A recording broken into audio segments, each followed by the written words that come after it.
Assalamualaikum warahmatullahi wabarakatuh. Para pemirsa, alhamdulillah kita pada malam hari ini bersama sesepuh dari warga desa Balidono Jurang sama Mbah Pri, kalian Mbah Agus. Mumpung ada beliau, mari kita tanyakan sedikit tentang sejarah dari Linggayoni di belakang kita ini. Menurut Mbah Agus, ini temukan temu ini Daerah ini berapa ratus di bawah pohon jeruk. tahun pinten Mbah? Ya sekitar tahun 89 atau berapa ya. Oh, memang sampun apa? Sampun pasangan ngeten apa beda Pisah-pisah. pisah-pisah. Tempatnya dua tempat. Oh, Nah, pisah-pisah tuh. Yang satu sini, yang satu di sebelah timur rumah ini. kedalaman dari Jadi ini sekitar 2 meter. 2 meter. Ya. Oh. Setelah ditemukan ini, apakah ada dari pihak-pihak pemerintah desa atau pemerintah kabupaten yang kesini nggak Mbak? Udah pernah, tapi cuma difoto, dimasukkan media juga pernah dulu. Alasan kenapa kok nggak dibawa ke museum? Katanya nggak ada apa biaya atau di mana nggak tahu lah itu. Oh. Tapi kalau cerita untuk masyarakat sini, apakah memang di sini dulunya ada semacam candi atau Ya, gimana? kemungkinan ya. Itu ada batu juga, ada batunya di batu bata itu kan. Waktu pertama kan ngali batu bata itu bapaknya ini.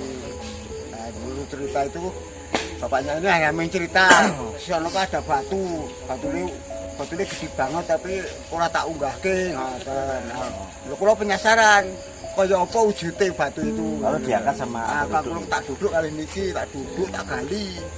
Selain dari situs ini, Linggayoni ada lagi nggak Mbak di sini? Di sini perkiraan belum tahu ada. Kalau pancurannya ada di bawah itu? Sudah ada, pancuran sudah ada. Pancuran 7 itu ya? Sudah ada. Itu pancuran siapa Mbak? Itu ya pancuran yang jaya nih, yang Ceritanya gimana itu dari penduduk desa ini? dulunya tuh tempat apa namanya lah, kesehatan apa gitu. Untuk kesehatan. Ya, kesehatan lah ibaratnya. Oh, peristirahatan. Kalau dari penduduk sini, apakah selain penduduk sini yang datang ke Mbah Jayeng itu ada nggak dari Dulu pihak luar? ada, pernah dari Bandung juga ada, dari Kalimantan juga ada dulu. Para pemirsa, ternyata setelah kita wawancara dengan sesepuh desa ini, ternyata di desa ini selain ada Linggayoni juga ada Pancuran 7 yang terkenal dengan Pancuran Mbah Jayeng. Bukan hanya para penduduk sini atau masyarakat Poso saja yang kesini, tapi ternyata sudah terkenal sampai ke luar daerah. Orang katanya ada yang untuk ritual atau untuk syarat suatu hajat mungkin.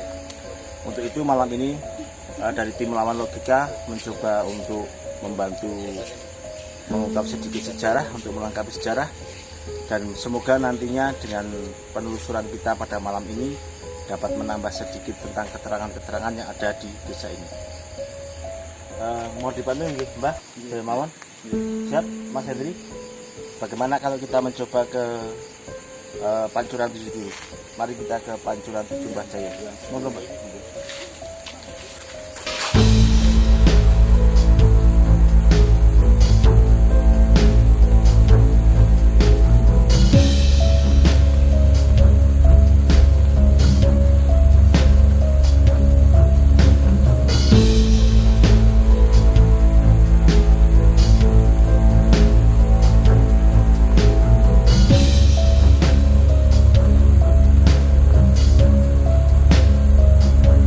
Alhamdulillah kita sudah berada di Pancuran Mbah Jayeng.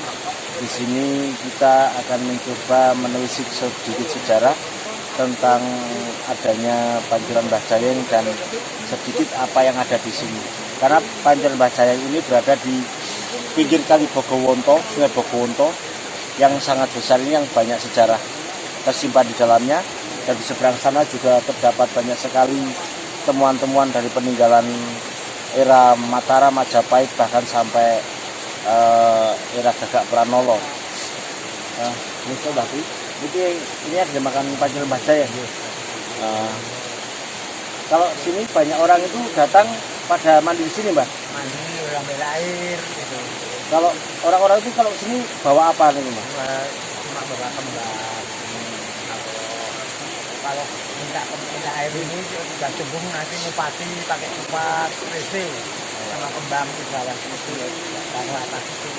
Nah nantinya diambilin anak-anak itu kupatnya kalau sudah diserahkan gitu.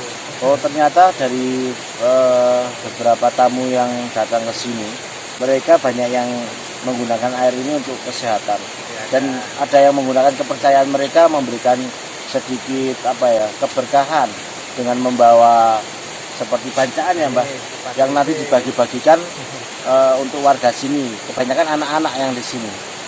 Untuk mengetahui lebih lanjut tentang sejarah ini, nanti rekan kita Mas Hendri mencoba untuk menelisik sedikit dimensi yang ada di tempat ini. Monggo Mas Hendri, siap? Wah, ini.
Sudah mendapatkan satu petunjuk Mas Hendri?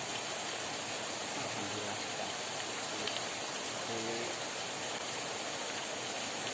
Dari sini Ya.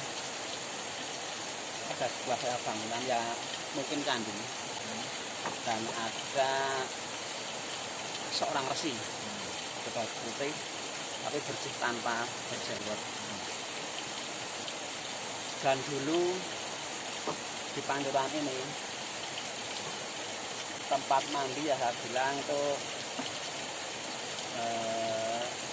tempat putri-putri raja.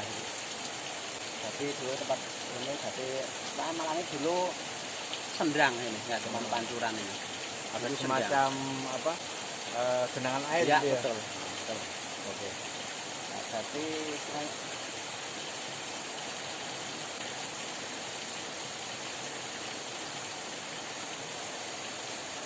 nggak cuma di sini. Jadi sepanjang sungai ini ke sana ada jalan ya mungkin untuk menuju sebuah istana ya. Nah, jangan lupa di sini juga ada makhluk-makhluk yang saya bilang energinya negatif lah gitu. Tapi juga di pas saat jalanan turun itu juga malah sempat saya foto lagi malah di belakang saya itu. Dan ternyata dari penelusuran Mas Henry, memang di sini terdapat banyak dimensi astral ya Mas. Betul. Dari dimensi-dimensi itu selain di sini juga ada semacam dimensi sejarah. Ternyata tempat ini memang banyak sekali menyimpan dimensi astral. Memang di kepercayaan orang sini, di daerah sini memang kalau dulunya orang takut ke sini karena banyak sekali orang yang sering ditakut-takuti, Bapak ini banyak yang melihat sesuatu. Nah, untuk itu mari kita coba visualisasikan di atas. Nanti dengan visualisasi itu kita akan bisa meraih sedikit jawaban yang ada di sini. Mari kita ke atas lagi. Monggo Bapak.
Setelah tadi rekan Henry mencoba untuk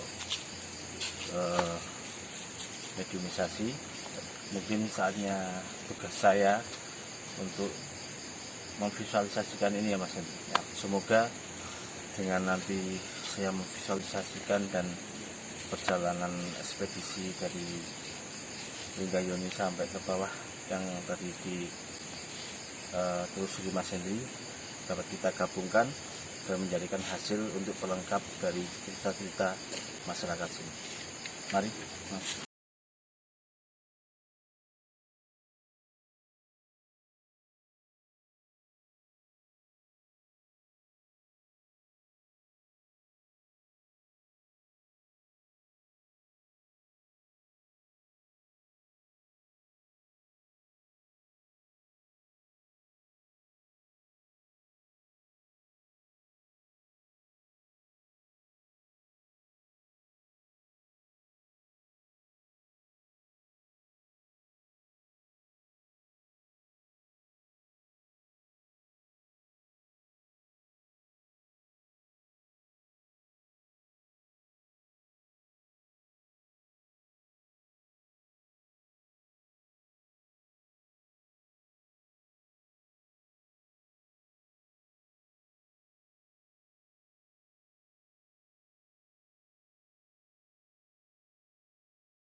setelah tadi kita melakukan ekspedisi dan visualisasi, akhirnya kita mendapatkan hasil dari gambar ini.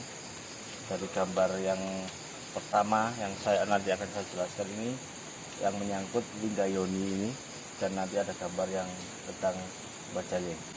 Untuk tadi Mas Hendri pada waktu melakukan mediasi dengan penunggu di Sumur 7 ya Mas, di Sumur Bajayeng, Mas Hendri dibawa oleh dimensi yang ternyata di sebelah areal Bajayeng itu memang ada konon, ada menurut masyarakat ada semacam kerajaan gaib yang sampai sekarang masih dipercaya banyak orang yang mengalami hal-hal yang aneh-aneh. Dan memang di sepanjang area Sumur 7 itu memang ada semacam sendang ya Mas, sendang, dan ada banyak dulu mungkin untuk putri-putri di alam gaib itu untuk mandi, dan ada semacam resi ya Mas. Iya.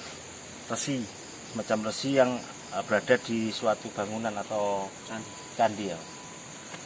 Dan tadi memang di dalam dimensi astral itu kita juga mendapatkan dimensi tentang masa lampau, tentang Sumur 7. Di sini saya menggambarkan kenapa Sumur 7 itu dinamakan Sumur Bajayeng ya Mbak. Beliau ini adalah salah satu tokoh Mataram kuno, Mataram mungkin era-era pecah Majapahit. Beliau ini salah satu punggawa kerajaan yang bertugas di sini untuk mungkin untuk melayani raja Mbak. Jadi percaya di sini ini untuk tempat peristirahatan ternyata. Di sini untuk peristirahatan, untuk markas pada waktu zaman dulu, markas mungkin pertempuran. Dan di sini saya melihat ini ada tokoh ini mungkin namanya siapa nggak tahu, tapi karena kalau Jayeng itu dalam bahasa keraton itu sebagai pengawal raja yang dipercaya untuk mungkin ya untuk melayani raja, atau entah itu senopati atau apa. Dia berada di sini dan dia memang punya kelebihan linuwih di sini.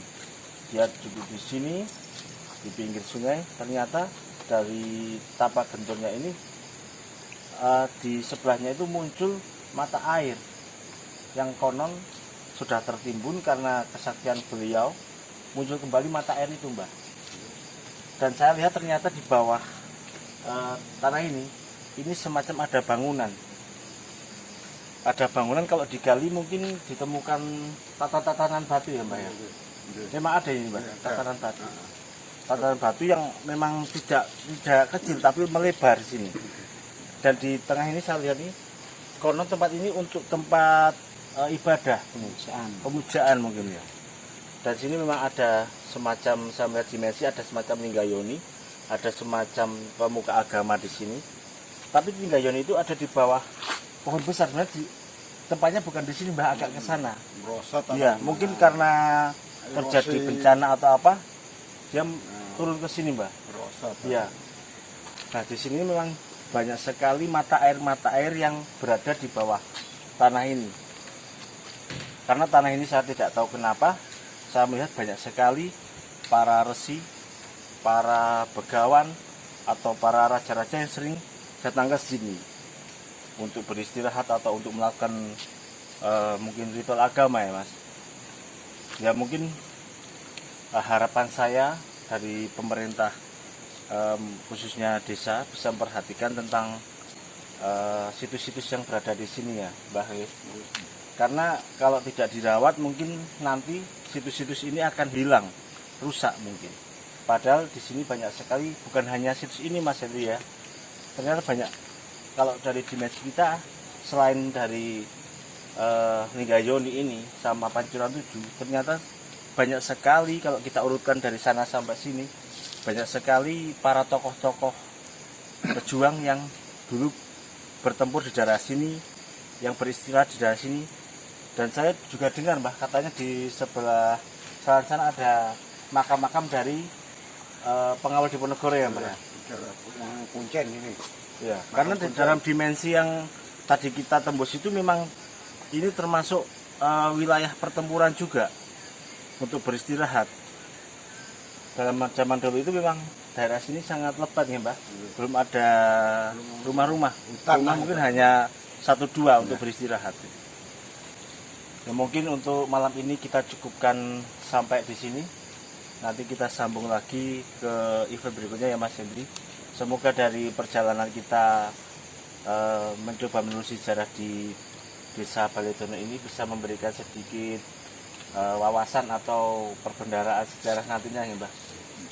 Oke. Kita dari tim Melawan Logika mengucapkan terima kasih dan tetap follow, share, subscribe, and like. Berjumpa kembali dengan kami dari tim Melawan Logika. Wassalamualaikum warahmatullahi wabarakatuh.